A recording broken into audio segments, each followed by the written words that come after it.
Today on Tease Time, it's a center support bearing kind of day, so stay tuned.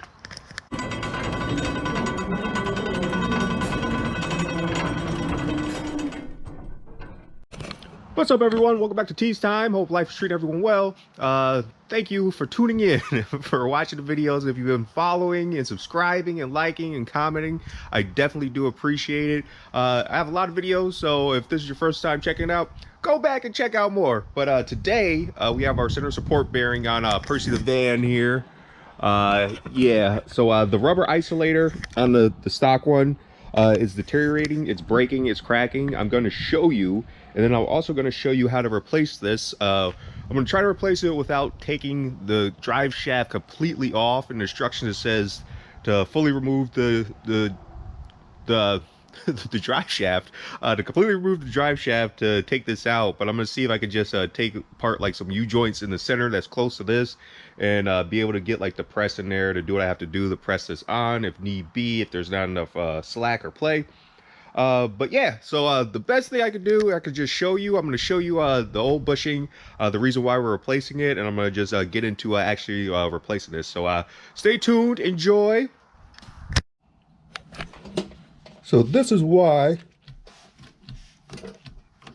you see the cracking, the splitting, the play, the movement of that bushing right there is shot. This is what you get for crawling under your vehicle. When you're looking at stuff, you find problems. So I thought maintenance was done, but I guess not.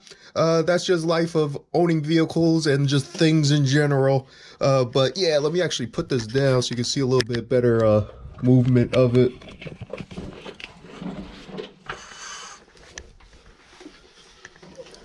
Let's see if we get a good little spot.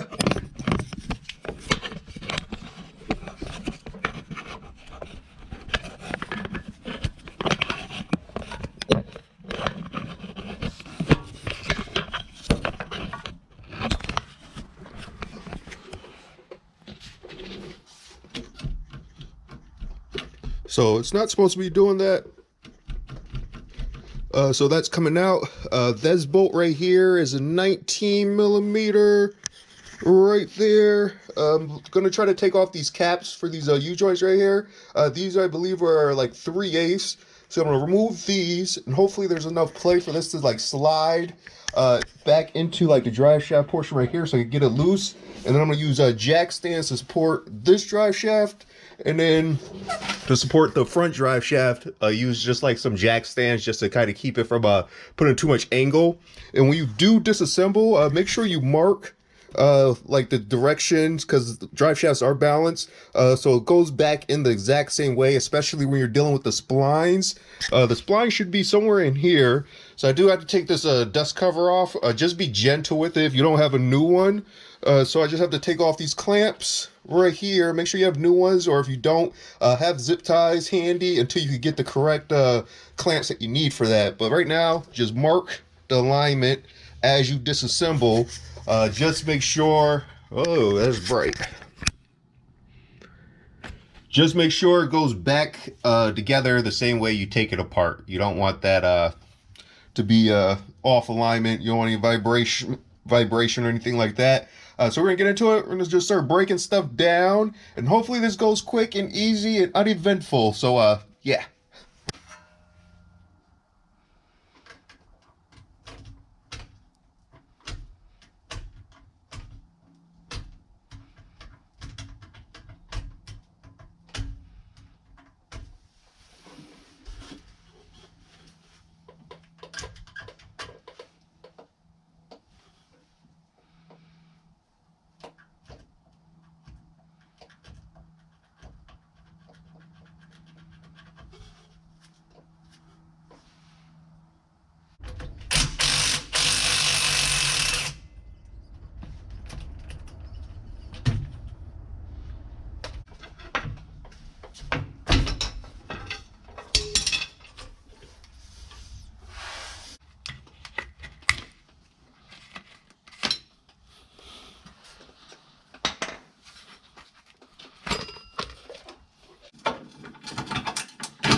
All right, we're back. Round two. Yeah, the hub puller wasn't working. I tried to rig it up to make it longer so that it would reach. So it did reach. I did end up getting it to a point where it had a good bite onto it. The only problem is when I had my impact on there, my impact goes up to 450 foot-pounds. So it stopped. It wasn't turning anymore. So that was maxed out. So I was hoping to be able to do it like with the drive shaft in the vehicle. But like I'm gonna just disconnect the front portion and take it out. And that's where this comes in, the angle grinder. I'm gonna cut it off and then bang the new one on. But like I was hoping to just be able to like to just use that, but like I guess it's really on there. So like the correct way is actually having like a press, probably using like a hydraulic press system to get that off because it's pressed on there. So when in doubt, cut it off. So we're gonna go cut it off right now. Well, actually I'm gonna take out the drive shaft. Taking the rest of the way off is only 4 bolts, just like how I did like the mixed section where I had the little slip yoke. It's the same way, so I'm not gonna show you that, but it's just the 4, so 12.3/8 socket. I'm gonna take those off. I'm gonna get the drive shaft out here where I can actually work a little safer and easier than trying to like grind in the air with it like moving and stuff. So I'm just gonna pull it out, and then we're gonna get to the cutting and get this thing finished today. So enjoy. All right, we got the drive shaft out. This is what we have right here. It was just 4 3/8, 12 points, capture, little brackets to hold that U-joint in.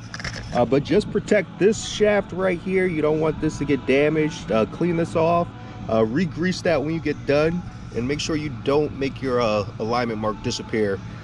Everything needs to be aligned for balance. But we're just gonna get into cutting this thing off.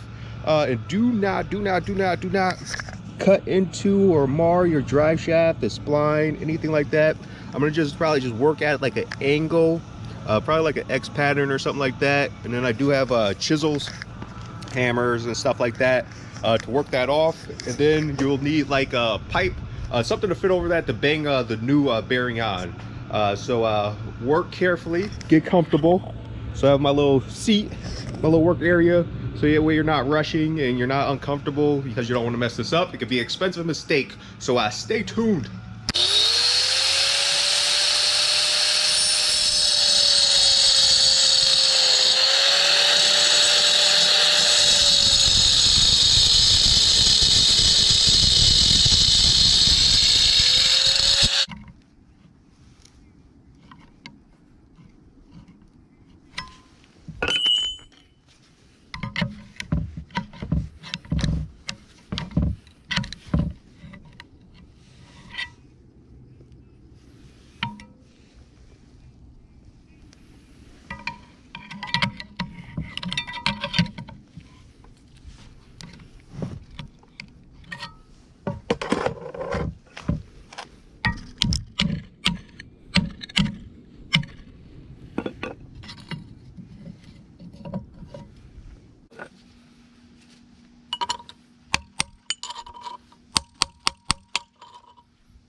All right, we have everything broken down. Everything is cleaned, ready to be reassembled.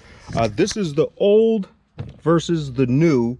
I'm actually gonna probably reuse this old bracket just because it's coated. So for rust prevention, this is uncoated on the new bushing. So I'm gonna just take that off. I'm gonna swap that over. I have spline grease and anti-seize. I'm gonna put on the things that you think will rust, just to prevent seizing in the future. I'm gonna put like a light coat. You can either use like spline grease or anti-seize, and that will help like get that on there. So I'm gonna beat that on using the old bearing. That's the old bearing, what's left of it. That's right there. So I'm gonna use that to get this on, or at least started, and then we'll see from there how deep I need to go with that, just to be able to get it back off, because the new one needs to sit flush. You beat it till it hits the base, and then that's it's installed. So we're gonna see how this goes. If not, I could get some pipe PVC or something, just to like bang that on there all the way. But just take your time, just don't get it like cocked, just tap your way around it until it gets seated flush. And yeah, so assemble. All right, so I'm gonna make a parts run real quick just to get some pipe to get this on, just because like there's not enough room to actually like bang on it with a hammer without like messing up any of this stuff. So I'm gonna make a parts run real quick. We shall return, we'll get that on. So yeah. All right, we're back from the parts run. This is the pipe that I have, a 2-inch pipe. This is the old bearing, the inner piece. So it should line up like so, like to be able to beat it on. So 2 inches, just like what they had. It would be nice if they made this in like 1 3/4 would be cool. But we're gonna make this work. I'm gonna use the old bearing, that inner bearing piece right here. I'm gonna use that to bang on the new one, at least get it started, because if I keep banging it, this will end up getting stuck on there. So just to get it started, I'm gonna use this just to get it going, and then I'll just use this to go the rest of the way. Yeah, I'll pick the smoother end. I think the other side's probably a little smoother. Yeah, this side's a little smoother. So we're gonna do that. This is my setup right here. I might have to like set up, put it up against a wall, like the back end against a wall to beat it on, but we shall see. But yeah, so time to just beat it on, get it on, and install it. And make sure you lube the spline back when you do put it on, because that's supposed to have movement. This blue right here, make sure you re-lube that. And I threw some painter's tape on there just so I didn't like mar it like while I'm beating it on. So this will fit over like so, and we'll be able to get that on, and then there's enough room for it to go on. And I might actually, is there, oh yeah, right there.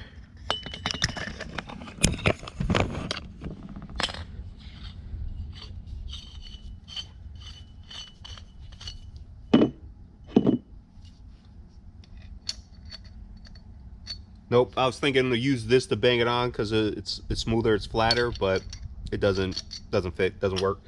So yeah, let's get to the installing and the banging of the pipe. And like I already went ahead and I added copper anti-seize to the shaft right there, just a little bit. You don't have to go crazy. And like I said, I'm going to use the old bracket because it does have it is painted, so it should help with like rust and corrosion, versus unpainted, or you could go ahead and like paint the new one. But the other one's still good, it's perfectly fine. It's the same maker, same part number, it all will match up. But the main thing right now is just to get this banged on.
All right, so it's in, it's flush. You want to bang those bearings and then the little cover that attaches the little rubber boot.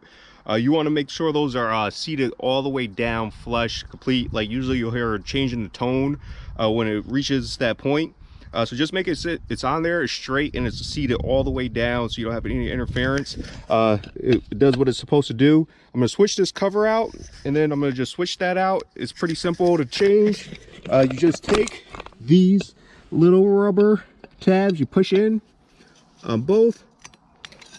This slides off like so, and I'm gonna put the old one on just because it's painted, so that way it just has some kind of corrosion protection to it, versus this is just like raw. I don't really like when it's like that, but like usually when you get new stuff, it's not painted. So I'm gonna throw the other one back on. If yours is rusty, don't reuse that. Just use this one, and you could just paint that one up. But to save time, I'm gonna use the old one. I put some anti-seize, like where the rubber bushing is gonna seat.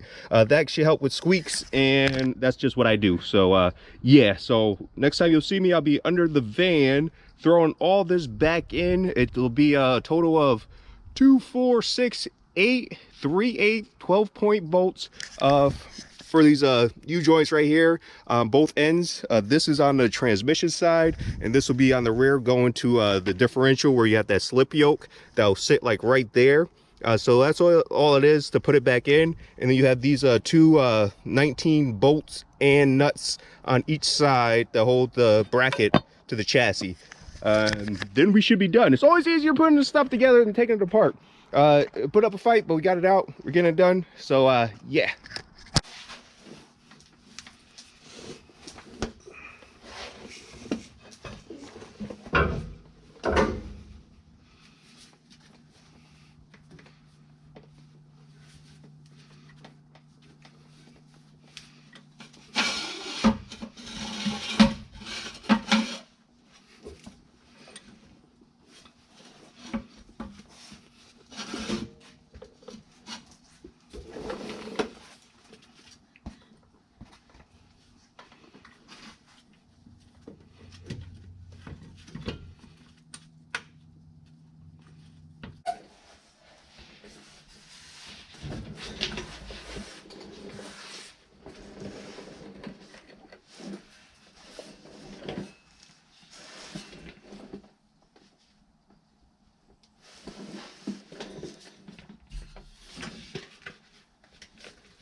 And bada boom, bada bing, it's in, it's installed, it's finished. Well, it's not completely installed. I still have to go and torque all these bolts to spec. Torque your bolts based off of your vehicle's manufacturer's recommendations. Do that. When I was putting the spline back on right here, it wasn't going on like smooth. When I was working on like the drive shaft, like I erased like my marking line a couple times when I was cleaning it, but I like remarked it. So like it was like right there, like based off of like a notch or two, like it would go smooth if it was in the one notch, but if you put it like off to one, it didn't want to go on smooth, or you put it past the smooth spot on the like two notches. Like either way, like the sweet spot was in the middle, so it went smooth, it slid smooth, so I put it there and left it there. When I was aligning like this stuff right here, it wasn't like completely aligned, and that's probably based off of the van was probably like moving just a little bit, because I didn't have the wheels chalked, and this was all disconnected, so the park brake is actually in the transmission itself. So I went and took off the park brake. I took off and put the transmission in neutral, so I was able to like spin the drive shaft to get everything lined back up. So everything is lined back up. Let me actually get from under this van.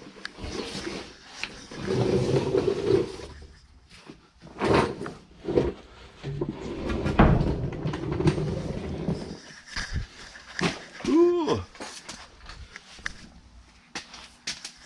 Yeah. So it's in, it's installed, it's finished. Just torque everything to spec, especially like when you're dealing with like your drive shaft and stuff like that. Those are things you don't want to really play around with. Make sure it's torqued to spec. You have your bearing is in, it's seated, your spline is greased. You just want to make sure everything is good. And then since you're working on it anyway, once you go and torque everything, go ahead and re-grease all your U-joints. Like you might as well, since you're already in there. Re-grease all that, make sure it's good and ready to go. So until next Wednesday, things get out of line sometimes, but sometimes you got to put it back in place. Check yourself or you wreck yourself. Peace, TJ.